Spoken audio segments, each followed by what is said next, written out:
Oi, nós vamos falar hoje sobre a parábola do joio e do trigo. Uma parábola bem conhecida. Alguns chamam essa parábola também da parábola da ceifa, porque o foco dela, a intenção dela, é falar sobre o julgamento de Deus. Fala sobre esse julgamento de Deus, sobre a impiedade, sobre o mal, sobre o diabo e os frutos malignos. Então nós vamos conversar um pouquinho sobre esta parábola. E eu quero iniciar fazendo a leitura para você. Essa parábola se encontra no Evangelho de Mateus, somente no Evangelho de Mateus, no capítulo 13. Então eu farei a leitura desta parábola e ela também tem uma parte depois de explicação. Mas isso nós veremos lá à frente, quando Jesus vai explicar para os seus discípulos e para a gente também o sentido dessa parábola. Então, Evangelho de Mateus, capítulo 13, versículos 24 a 30. A palavra de Deus diz assim: Outra parábola lhes propôs, dizendo: O reino dos céus é semelhante a um homem que semeou boa semente no seu campo. Mas, enquanto os homens dormiam, veio o inimigo dele, semeou o joio no meio do trigo e retirou-se. E quando a erva cresceu e produziu fruto, apareceu também o joio. Então, vindo os servos do dono da casa, lhe disseram: Senhor, não semeaste boa semente no seu campo? De onde vem, pois, o joio? Ele, porém, lhes respondeu: Um inimigo fez isso. Mas os servos lhe perguntaram: Queres que vamos e arranquemos o joio? Não, replicou ele, para que ao separar o joio, não arranqueis também com ele o trigo. Deixai-os crescer juntos até a colheita, e no tempo da colheita direi aos ceifeiros: Ajuntai primeiro o joio, atai-o em feixes, para ser queimado, mas o trigo recolhei-o no meu celeiro. Vamos lá então, uma conversa inicial a respeito desta parábola. Uma explicação só. De repente você já até escutou isso, mas é importante que, se você não escutou, para você compreender um pouquinho. O joio. O joio é uma planta que, quando ela é pequenina, ela cresce, pode crescer junto do trigo, e ela se confunde com o trigo. Mas ela não tem utilidade para alimentação. Não tem utilidade nenhuma, é um mato inútil. E eu, vendo alguns comentaristas, eu descobri também que esse joio é uma degeneração do próprio trigo. Então é um trigo que se tornou inútil, improdutivo, não tem nenhuma utilidade para nós como alimento. Então é uma degeneração do próprio trigo. E quando é pequenino, eles crescem juntos e você não reconhece. Mas quando surgem os frutos, a espiga vem, surgem os frutos, aí fica fácil de você separar o que é trigo e o que é o joio. O que é o trigo bom e o que é o trigo degenerado, o que é o trigo corrompido, o que é o trigo inútil. Tá certo? Então, Jesus conta essa parábola para os seus discípulos e agora os discípulos se aproximam dele de novo, mais uma vez, como já aconteceu em outra parábola, por exemplo, a parábola do semeador, que nós já estudamos. Os discípulos se aproximam e perguntam a interpretação, o significado, qual a aplicação disso para as nossas vidas. E aí Jesus então vai explicar, e aqui nessa parábola Jesus é muito direto na sua explicação. Veja comigo Mateus capítulo 13, versículos 36 a 43. Vamos lá. A palavra de Deus diz assim: Então, despedindo as multidões, foi Jesus para casa. E chegando-se a ele, os seus discípulos disseram: Explica-nos a parábola do joio no campo. E ele respondeu, e eu vou por partes aqui agora, para deixar bem claro para vocês cada elemento aqui. Então Jesus agora vai começar a explicar essa parábola para os seus discípulos. O que semeia boa semente é o Filho do Homem. Então ele fala, o semeador, aquele que lança boa semente, é o Filho do Homem. É ele mesmo, é Jesus Cristo, o Redentor, o Salvador. Ele que é o dono de toda aquela terra, e ele é o que semeia também a boa semente. E aí eles prosseguem. O campo é o mundo. Então o mundo, essa grande propriedade de Deus, é a propriedade do Filho de Deus, desse que semeia a sua terra. tá certo? Então, Jesus, ele é esse grande fazendeiro que semeia a sua terra com uma semente muito boa. E agora aqui então ele vai explicar o que é esta boa semente. Ele fala assim, a boa semente são os filhos do reino. Em outras palavras, ele fala assim, a boa semente são os filhos de Deus. A boa semente são os filhos de Deus, os filhos do reino. E ele prossegue, o joio são os filhos do maligno. Veja aqui, esse é um princípio que muitos não compreendem na palavra de Deus. Eles querem generalizar e fazer uma interpretação superficial, mas não veem isso. Na Bíblia, nem todo ser humano é filho de Deus. Todo ser humano é criatura de Deus.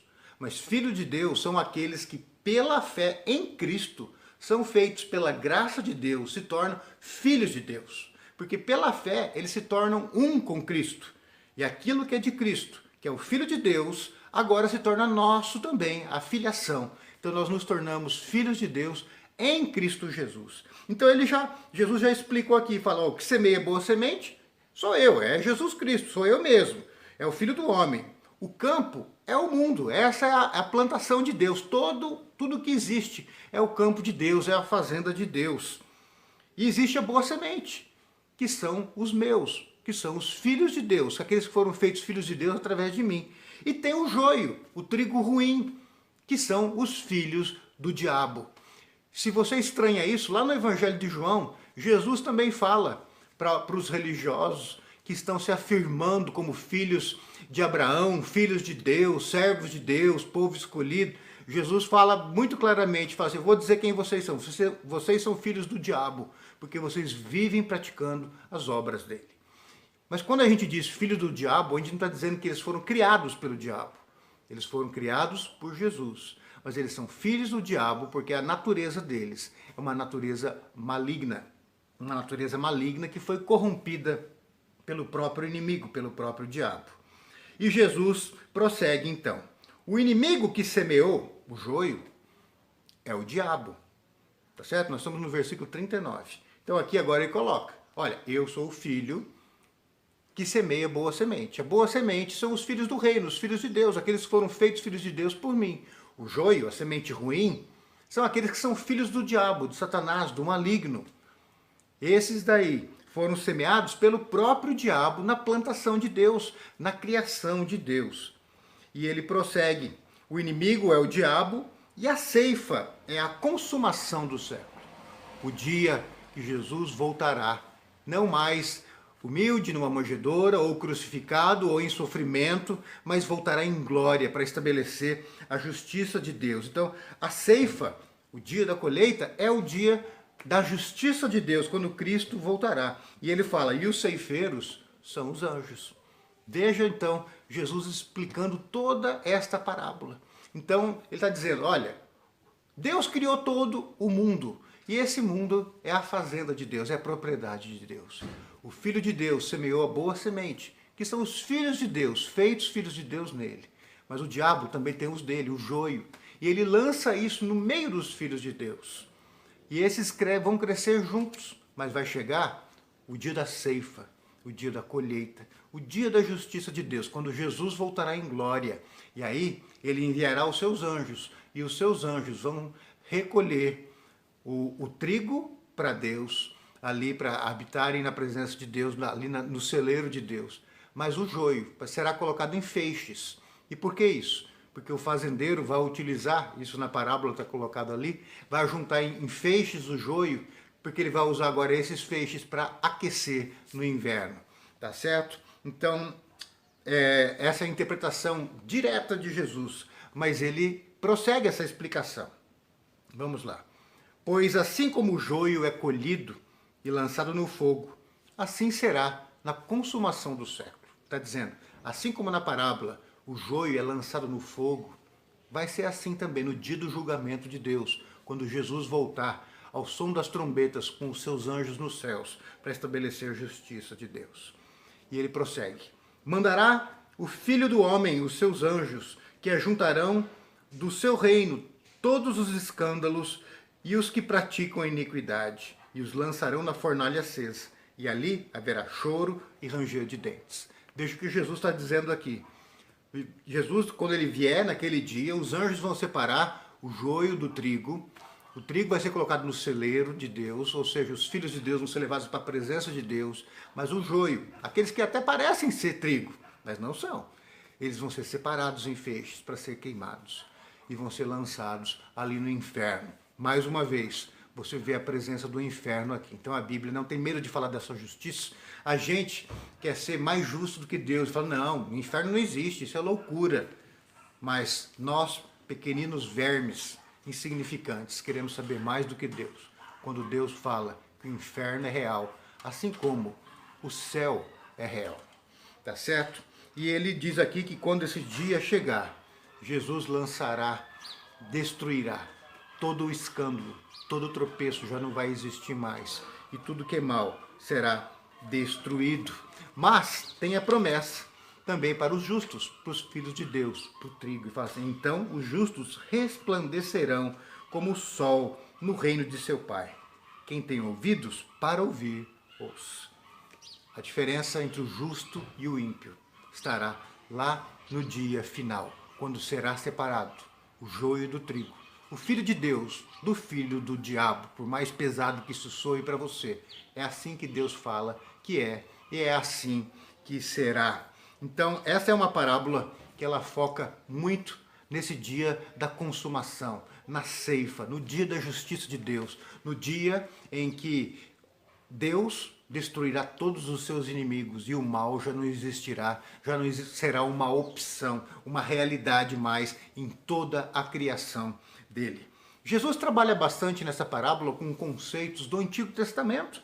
Se você der uma olhada em textos, por exemplo, que vão aparecer aqui embaixo, agora no seu vídeo, por exemplo, o texto de Sofonias, capítulo 1, versículos 2 e 3, Daniel, capítulo 3, versículo 6, Malaquias, capítulo 4, versículo 1, falam muito desse tipo de situação que Jesus está apresentando aqui para a gente. Então, esses textos, eles mostram para a gente muito bem que o dia da justiça virá, quando o mal será erradicado definitivamente e já não existirá nem mais a possibilidade de tropeço. Eu já escutei crente falando, pastor, mas se depois que Deus arrumar tudo isso, a gente pecar de novo igual Adão e Eva, começa todo o sofrimento de novo? Não, porque vai ser erradicado definitivamente toda a possibilidade de mal, de erro, de tropeço. Então é uma justiça final, absoluta, perfeita, definitiva, sem volta. Tá certo? E textos como Daniel 12, versículo 3, e textos como Malaquias 4, versículo 2, também falam a respeito desse dia, dando uma ênfase de que, assim como o mal vai ser erradicado, os filhos do maligno vão ser erradicados, aqueles que vivem na prática do mal serão destruídos eternamente, lançados no inferno. Ele também fala agora aqui nesses textos, textos como esses que eu acabei de citar, que estão aparecendo aqui embaixo agora, que o justo, o Filho de Deus, aqueles que seguem o Cordeiro de Deus, o Messias, o Salvador, esses viverão para sempre na presença de Deus, com uma paz, com uma alegria perfeita, eterna, que nunca mais será tirado deles. Tá certo? Então esta parábola deixa isso muito bem claro para todos nós. Jesus ele vem então para semear a boa semente, para estabelecer os filhos de Deus, esses que viverão para sempre na presença de Deus. Nós temos que refletir com seriedade em parábolas como essa, porque muitas vezes, olha para mim agora, você que é crente, você que não é crente, você sabe que você é joio, mas você que é crente, que está dentro de uma igreja, deixa eu dizer uma coisa para você, você pode estar dentro da igreja e ser joio, não ser trigo, não ser crente de verdade. Jesus está esperando o tempo para separar quem é trigo e quem é joio. Mas deixa eu dizer uma coisa para você. Existe um milagre de Deus. O milagre de Deus que faz com que o joio seja transformado em trigo. É o novo nascimento, que é a obra do Espírito Santo, que transforma os nossos corações. Mas você, em primeiro lugar, tem que fazer uma análise para você descobrir se você, de fato, é crente de verdade, que ama Jesus, ou se você se tornou só um crente de carteirinha, que bate o cartão na igreja, mas não tem ânimo em fazer a devocional na palavra de Deus, não tem ânimo em orar, não se alegra em estar no meio do povo de Deus. Os cânticos e os hinos da igreja são chatos, você só curte outros tipos de música. Não que seja errado escutar outros tipos de música. Eu sou uma pessoa bem eclética no meu gosto musical. Para começar, vocês sabem, eu sou sanfoneiro. Eu gosto de música nordestina, eu gosto de alguns sertanejos antigos, toco um pouco de guitarra, eu gosto de rock and roll, eu gosto de blues, eu gosto de música clássica, tá certo? Eu gosto de alguns boleros, de alguns tangos que eu toco na minha sanfona, eu gosto de chorinho, eu gosto de alguns sambinhas, tá certo? Então, não é o estilo, mas as coisas de Deus te atraem. Você se sente em casa quando está no meio do povo de Deus. Você tem um compromisso real com Deus. Ou o teu compromisso está primeiro nas coisas do mundo. E outra coisa que nesse texto deixa bem claro, é que aqueles que são filhos do maligno, não diz que eles não estão na igreja, ou que eles não estão neste mundo que nós estamos também, mas fala que eles vivem na prática do mal. Veja aqui agora, perceba uma coisa. O crente, ele peca. O crente, ele erra. E eu sei muito bem disso, queridos. Porque eu sei quantas vezes eu já errei e quantas eu tenho errado na minha vida. Mas aí então o Espírito Santo vem e nos convence e nos leva a viver de uma forma diferente, a nos arrependermos diante de Deus e vivermos uma vida diante de Deus. Outra coisa é o ímpio, que ele vive na prática do mal. Ele faz o que é errado e ele não está nem aí para nada. Ele pode até ir na igreja com aquela mesma cara, com aquela mesma atitude, mas nada muda. Ele não se sente mal diante de Deus, diante das pessoas. E fazer o que é mal, que eu estou dizendo, não é necessariamente aqueles pecados que a sociedade olha e fala, isso é muito errado, isso é inaceitável. Viver na prática do que é mal pode ser você não andar na presença de Deus, não ter prazer nas coisas de Deus. É você viver uma religiosidade de rituais e de formas, mas sem conteúdo. O teu coração está longe de Deus. A tua mente não se agrada da palavra de Deus, das coisas de Deus. Você não busca fazer a vontade de Deus e não se alegra de fazer a vontade de Deus. O joio, ele cresce junto.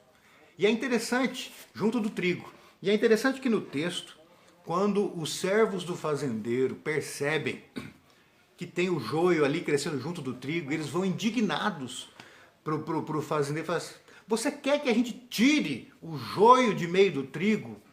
E o fazendeiro, como se ele desse um grito, fala, não, tem que deixar crescer junto. Porque senão, na hora que vocês forem tirar o joio, vocês podem tirar o trigo junto, a raiz deles vai estar embolada, eles podem estar existindo tão perto um do outro, que você vai tirar um e vem o outro junto. Então eles têm que crescer juntos, sim. O fazendeiro sabe que a presença do joio no meio do trigo dá um prejuízo no crescimento do trigo. O que eu quero dizer com isso? O ímpio no meio da comunidade dos santos, no meio da igreja, traz sofrimento. O joio, ele tira os nutrientes do trigo, mas é necessário que seja assim, que eles cresçam juntos. Porque se for tentar tirar o joio, o trigo pode sair junto. Ou por confundir um com o outro, você pode acabar tirando trigo achando que é joio. Porque tem muito crente que pode estar passando por um momento de separação de Deus, de distanciamento como o filho pródigo, mas ele vai voltar um dia. Mas se você for lá e quiser tirar como se fosse um joio, você está tirando o trigo de Deus, da sua plantação antes da hora. E não é a hora da colheita ainda. Tá certo? É interessante que como aqueles servos ficaram irados, mestre, quer que nós vamos lá e tiremos o joio da tua plantação? E o fazendeiro disse, não. Nós, como igreja, temos que ter paciência com aqueles que aparentam, pelo menos aos nossos olhos, porque nós não conseguimos saber de fato quem é joio e quem é trigo, mas nós muitas vezes queremos tirar esse da comunidade. Esse que bebe, esse que tem um comportamento estranho, esse que fuma, esse que tem atitudes que você reprova.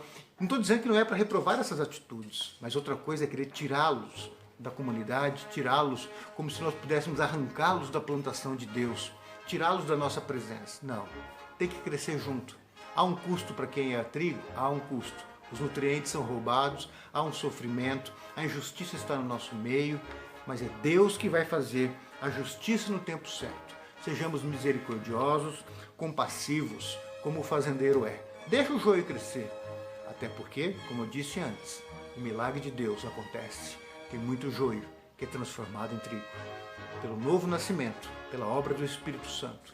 Oremos por estes que estão separados de Deus. Oremos por estes que são cativos do diabo. Por esses que são até religiosos, frequentam as nossas igrejas, mas não têm um compromisso definitivo, firme, sólido, eficaz com o Senhor Jesus Cristo. Oremos por eles, façamos a nossa parte e Deus certamente fará o seu milagre no nosso meio. Quem sabe na tua casa, querido? Quem sabe se você é trigo? Quem sabe o teu filho, o teu marido, a tua esposa, teu pai, a tua mãe é joio. Ore por ele. Peça a obra de Deus e Deus pode transformar. Porque quando chegar o dia da colheita, aí é tarde. Aí é tarde. O trigo será levado para o celeiro, os filhos de Deus para a presença do Pai. Mas o joio será colocado em feixes para queimar. Lá onde